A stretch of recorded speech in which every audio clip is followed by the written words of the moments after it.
नमस्कार, मैं हूं आपके साथ मेनका चौधरी। आप देख रहे हैं न्यूज 18। खबरें विस्तार से देखते हैं। सबसे पहले बात आरएसएस मोहन भागवत की कर लेते हैं। आरएसएस की स्थापना के 100 साल पूरे होने पर दिल्ली में आयोजित संघ के 3 दिवसीय कार्यक्रम का समापन हो चुका है और इस मौके पर मीडिया से बात करते हुए संघ प्रमुख मोहन भागवत ने कई मुद्दों पर अपनी राय जाहिर की और उन्होंने कई हेडलाइंस भी दे दी।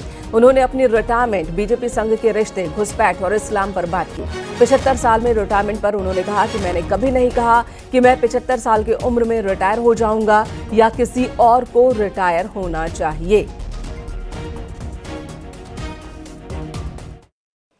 I never said that I will retire or someone should retire.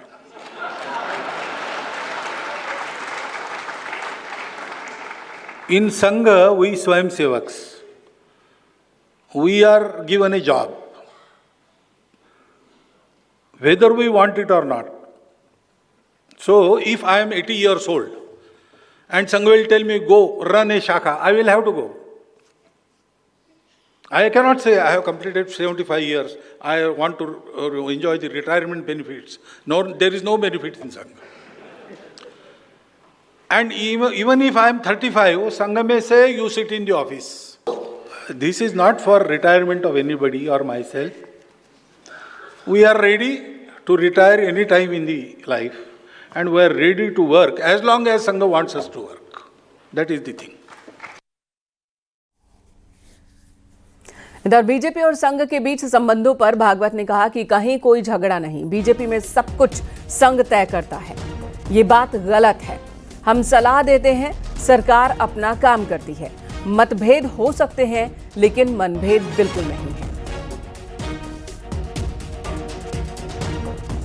They will reach there. They know we have to reach there.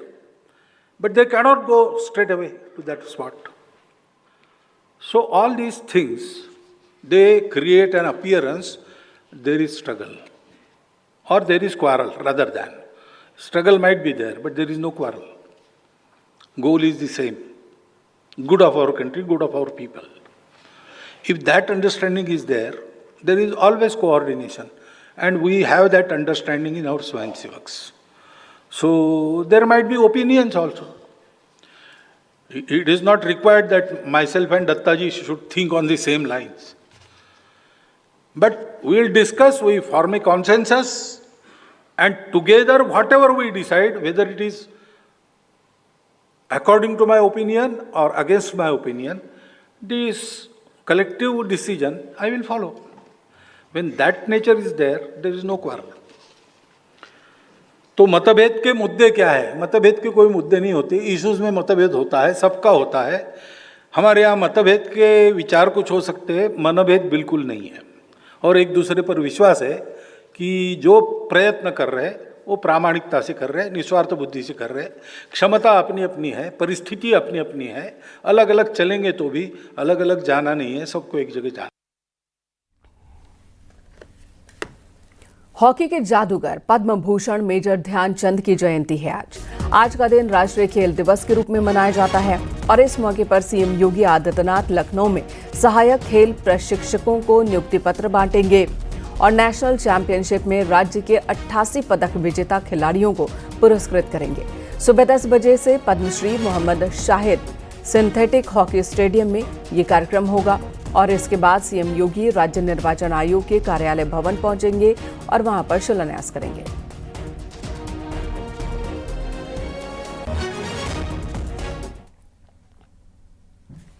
CM योगी आज प्रतापगढ़ और वाराणसी के दौरे पर भी जाने वाले हैं। प्रतापगढ़ में 550 करोड़ से अधिक की कई परियोजनाओं का लोकार्पण और शिलान्यास करेंगे। जनसभा को भी संबोधित करेंगे और इसके बाद मुख्यमंत्री वाराणसी जाएंगे। यहां मॉरिशस के प्रधानमंत्री नवीन चंद्र राम गुलाम के 11 सितंबर को काशी दौरे की तैयारियों की समीक्षा करेंगे और बाढ़ राहत केंद्र का निरीक्षण करेंगे। सीएम योगी यहां पर विकास कार्यों का स्थलीय निरीक्षण भी कर सकते हैं। मुख्यमंत्री यहां काल भैरव और श्री काशी विश्वनाथ मंदिर में दर्शन पूजन करेंगे।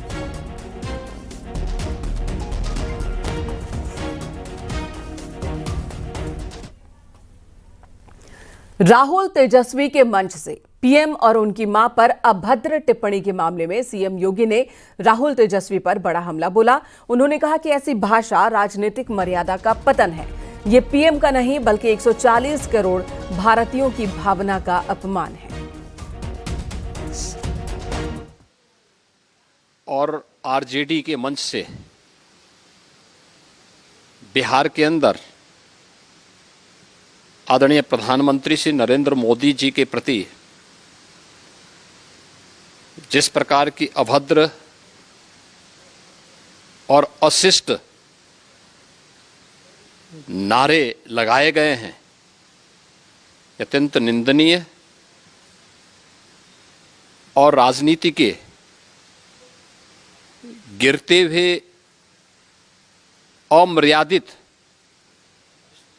चरित्र को दर्शाता है। हम इसकी निंदा करते हैं। यह मर्यादा का पतन की पराकाष्ठा है।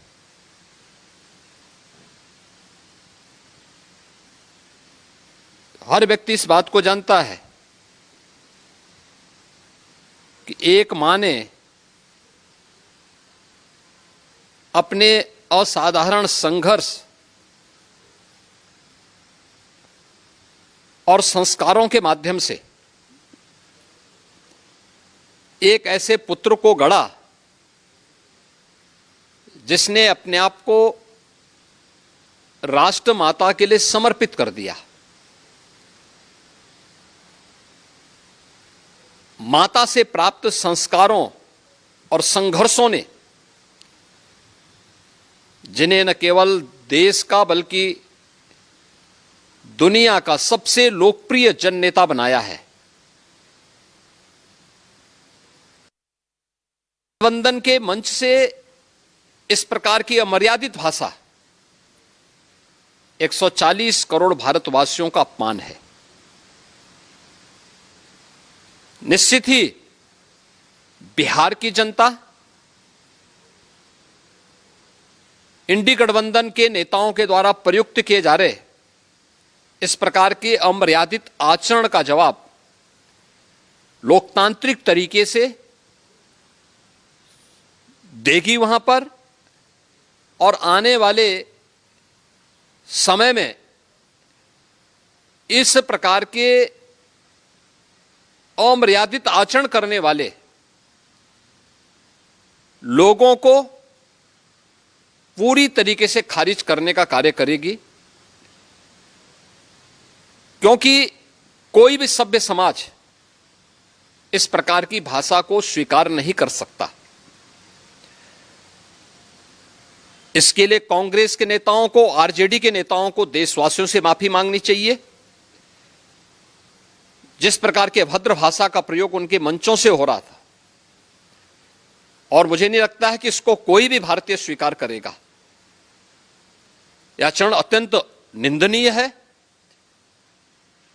और इस प्रकार का जवाब देकर के, लोकतांत्रिक तरीके से इसका जवाब देकर के बिहार की जनता न केवल लोकतंत्र को बल्कि भारतीय संस्कृति को भी बचाने और उन्हें सुरक्षित रखने में अपना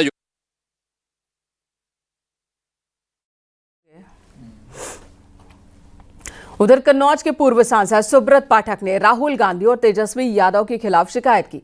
पीएम मोदी की मां पर टिप्पणी के मामले में उन्होंने सदर कोतवाली में दोनों के खिलाफ शिकायत दर्ज कराई और एफआईआर नहीं होने पर आंदोलन की भी चेतावनी दी है।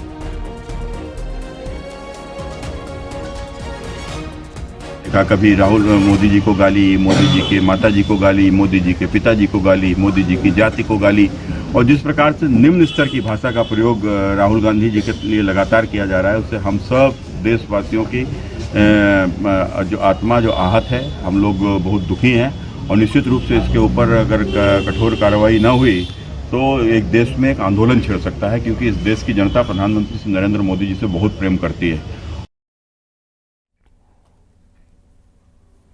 संभल में दंगे को लेकर जांच कमेटी ने अपनी detail report CM Yogi Adityanath को सौंप दी है। तकरीबन 450 पन्नों की ये रिपोर्ट है, जिसमें न केवल 24 नवंबर की हिंसा का पूरा ब्यौरा है, बल्कि संभल के इतिहास में बार बार भड़की सांप्रदायिक हिंसा की घटनाओं का भी जिक्र है।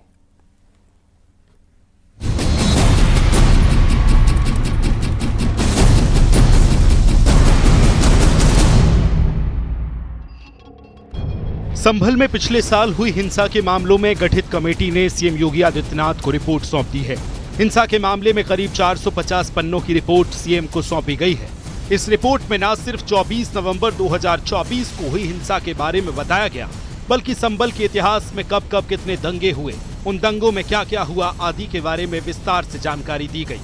संभल कमेटी रिपोर्ट में और क्या हुआ, सूत्रों की माने तो रिपोर्ट में बताया गया है कि आजादी के पहले संभल में 45% हिंदू थे, लेकिन आज की तारीख में सिर्फ 15% ही हिंदू बचे हुए हैं। इसके पीछे संभल में होने वाले लगातार दंगों और तुष्टीकरण की राजनीति को जिम्मेदार बताया गया है। रिपोर्ट के मुताबिक आजादी के पहले संभल में 55% मुस्लिमों के साथ 45% हिंदू भी रहते थे। पिछले साल हुए दंगों पर रिपोर्ट में भी बड़ा खुलासा हुआ है। रिपोर्ट के मुताबिक नवंबर 2024 में संभल में हुए दंगों को लेकर बनाए गए न्यायिक आयोग ने अपनी रिपोर्ट योगी सरकार को सौंप दी है। न्यायिक आयोग की रिपोर्ट में सनसनीखेज खुलासे हुए हैं। सूत्रों की माने तो सोची समझी साजिश के तहत संभल में ये दंगा भड़काया गया था। बड़े पैमाने पर हिंदुओं को मारने की प्लानिंग थी, लेकिन हिंदू मोहल्लों में पुलिस की तैनाती के चलते ये कत्लेआम नहीं हो पाया। बाहर से बाकायदा दंगाई बुलाए गए थे। रिपोर्ट में इस बात का भी जिक्र बताया जा रहा है कि संभल अब अल कायदा जैसे आतंकी संगठन का अड्डा बन चुका है। अमेरिका ने जिस मौलाना आसिम उर्फ सनाउल हक को आतंकी घोषित किया है, उसका भी संभल कनेक्शन मिला है। यही नहीं, संभल में बीते काफी समय से अवैध असलहों से लेकर नारकोटिक्स के कारोबारी सक्रिय हैं, लेकिन अब उनके ऊपर सख्त कार्रवाई की जा रही है और संभल में कानून व्यवस्था की स्थिति सामान्य है। आजादी के बाद से संभल में दंगों की बात करें तो अब तक कुल 15 दंगे हो चुके हैं। की रिपोर्ट आयोग ने सरकार को सौंप दी है, जिसके बाद में संभल की हिंसा एक बार फिर से चर्चा में आई है।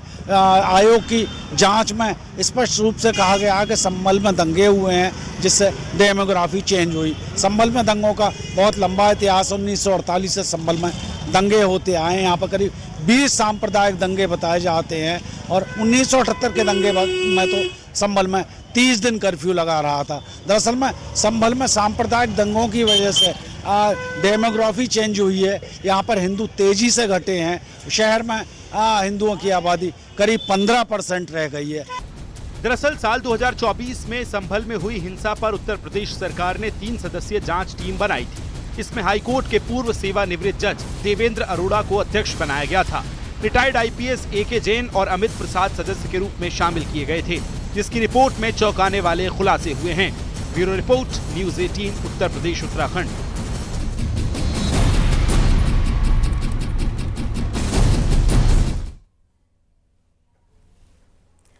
रिपोर्ट के मुताबिक इन दंगों का असर यहां की डेमोग्राफी पर पड़ा है। संभल की 45% आबादी हिंदू की थी संभल में आजादी के वक्त, लेकिन ये घटते घटते अब सिर्फ 15 से 20% तक ही रह गई है। लगातार होने वाली हिंसा और असुरक्षा की वजह से हिंदुओं की आबादी तेजी से घटी। अब आपको सुनाते हैं कि जांच कमेटी के सदस्य क्या कह रहे हैं। नवंबर के एंड में कमीशन का गठन हुआ था और आज रिपोर्ट सौंपती है। तो सर, मतलब करीब 8 8.5 महीने लग गए इस पूरी रिपोर्ट को पूरा करने में। अच्छी खासी लंबी चौड़ी रिपोर्ट मान लीजिए सर। बिल्कुल, पूरा जो भी इसमें है, सारी कार्रवाइयां उसमें जो भी की हैं कमीशन ने, सब विधिवत उसमें रिकॉर्ड की हैं। संभल में जो घटना हुई थी, इसके जांच के लिए जो प्रदेश सरकार ने जो न्यायिक आयोग गठित किया था, आज उन्होंने अपनी रिपोर्ट माननीय मुख्यमंत्री जी को सौंपी है और उस पर आगे की कार्रवाई की जाएगी। कई सारे बिंदु हैं उसमें सर, तो क्या रिपोर्ट के अध्ययन करने के बाद ही हम इसके बारे में बात कर पाएंगे।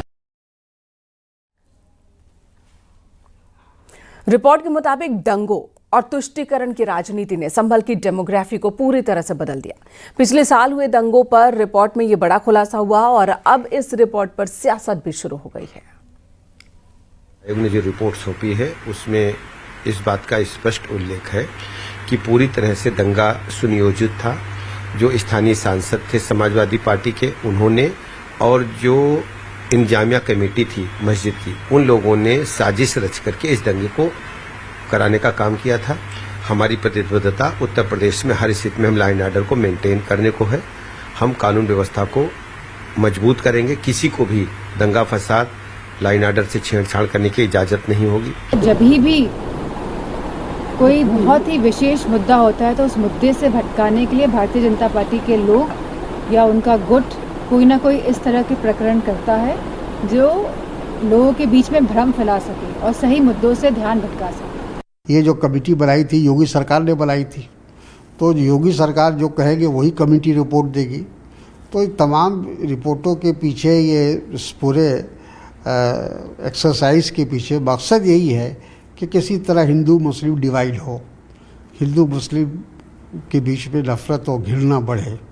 मकसद ये नहीं है कि दंगा हुआ है तो वहाँ शांति हो, वहाँ आपस में भाईचारा हो, फिर से लोग आपस में मिलजुल कर रहें। ये उद्देश्य इस कमेटी का नहीं था। इधर संभल में साल 2024 में हुए दंगों को लेकर कई और बड़े खुलासे हुए। इस दंगे में हिंदुओं को मारने की प्लानिंग थी। रिपोर्ट पर हिंदू और मुस्लिम धर्मगुरुओं का क्या कहना है वो भी हम आपको सुनाते हैं। हिंदुओं को प्रताड़ित किया जाए, कैसे जहां हिंदू चार घर है वहां कैसे दंगे किए जाएं, ये सारे के सारे उस रिपोर्ट में आया है।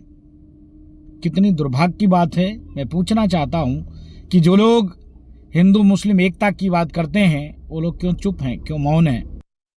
ये बायस रिपोर्ट है।